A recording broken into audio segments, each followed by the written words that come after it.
teman online semuanya, salam sehat untuk kita semua dan selamat datang di podcast kami tentang hakikat ilmu pendidikan. Sebelumnya kenalin, saya Firdatus Soleha, biasa dipanggil Firda. Di sini saya akan memandu podcast sebagai host. Sebelum kita memulai pembahasan, kita akan mengenalkan pemateri terlebih dahulu. Silakan kakak yang sebelah kiri saya memperkenalkan dirinya.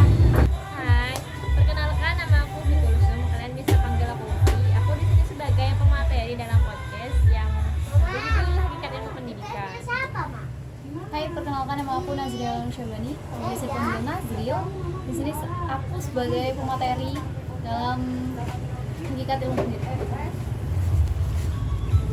Nah, di sini kita akan membahas hakikat ilmu pendidikan. Nah, menurut kakak-kakaknya itu hakikat ilmu pendidikan, pengertian hakikat itu apa sih, Kak? Menurut saya, hakikat itu ialah intisari atau keadaan yang sebenarnya atau sesungguhnya.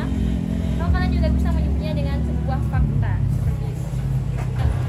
Baik, terima kasih Kak. Setelah mengetahui tentang hakikat, apa sih ilmu pendidikan itu, Kak? Oke, kalau menurut aku ya, ilmu pendidikan itu adalah proses terjadinya pembelajaran dan pengajaran. Nah, jadi simpelnya itu kayak transfer ilmu gitu.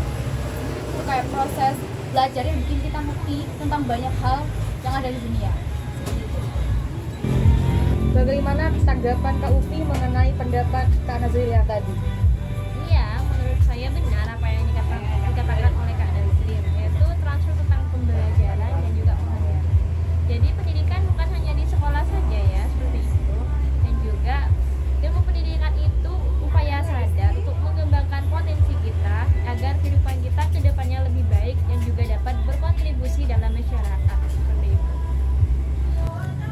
Kak, di sini apakah ada pendapat dari seorang ahli mengenai ilmu pendidikan? Ya, sepengetahuan saya itu ada ya, yaitu menurut Ki Hajar Dewantara, yaitu ialah ilmu pendidikan bagaimana kita memanusiakan manusia. Nah, artinya mengajarkan kita untuk menyadari nilai-nilai kemanusiaan, nilai moral seperti saling menghargai satu sama lain atau bisa disebut dengan toleransi, dan juga mengetahui atau menyadari hak martabat manusia itu seperti apa, dan juga bagaimana etika yang harus kita lakukan, moral apa yang harus kita lakukan, seperti itu. Kak, apakah ilmu pendidikan itu berperan di kehidupan kita? Iya dong, jelas.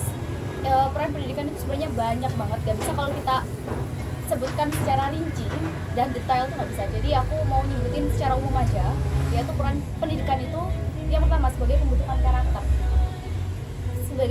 karakter. Berarti pendidikan mengajarkan nilai-nilai dan budi pekerti seperti kebersamaan, kemudian kesantunan kepada kita di kehidupan sehari-hari seperti itu. Kemudian yang kedua ada peningkatan peluang untuk kesempatan kerja. Nah, jadi ilmu pendidikan ini sangat berpengaruh kepada kesempatan kerja karena pendidikan dapat mengasah soft skill maupun hard skill kita. Kemudian ada lagi pemberdayaan individu. Sebenarnya pemberdayaan individu ini sambung dengan peran yang kedua tadi, yaitu peluang kesempatan kerja. Karena dari namanya saja pemberdayaan, berarti mengasah keterampilan dan pengetahuan yang diperlukan untuk tujuan pribadi maupun profesional, seperti itu. Kak, sebenarnya mempelajari atau melakukan ilmu pendidikan itu tujuannya apa sih, Kak? Jadi tujuan kita untuk mempelajari ilmu pendidikan di sini ialah mencerdaskan anak-anak bangsa. Jadi tujuannya itu kayak kita tuh dilatih untuk mengasah kemampuan intelektual dalam berpikir kritis, inovatif maupun kreatif.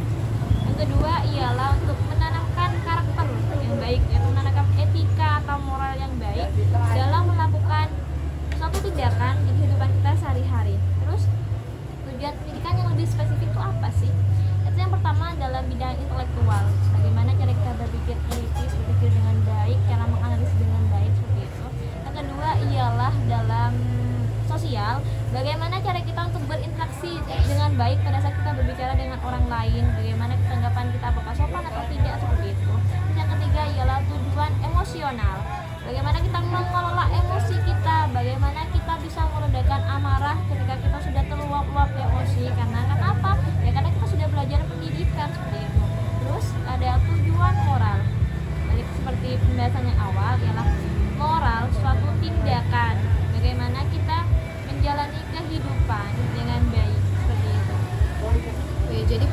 ya Kak untuk mempelajari ilmu pendidikan? Ya sangat penting karena memang pada dasarnya dari sini bisa kita lihat bagaimana kita melakukan tindakan, bagaimana kita berbicara, bagaimana kita berpikir itu memang pada dasarnya dari kita belajar hakikat ilmu pendidikan seperti itu. Kak, di dalam ilmu pendidikan itu ada pengelompokan nggak sih? Ada. Jadi di dalam ilmu pendidikan itu ada 3 jenis. Yang pertama formal, non formal, dan juga informal. Jadi yang pertama itu adalah formal. Pendidikan formal itu ialah pendidikan yang memiliki kurikulum terstruktur atau kurikulum yang jelas. Seperti pendidikan SD, SMP, MTS, S1 atau S2 itu kan memiliki kurikulum yang terstruktur yang jelas seperti itu. Pendidikan non formal ialah pendidikan yang tidak memiliki kurikulum seperti pendidikan formal atau di luar sistem formal. Jadi pendidikan non formal itu ialah pendidikan yang tidak berorientasi pada ijazah. Kalau di pendidikan formal kan kita harus memiliki ijazah gitu.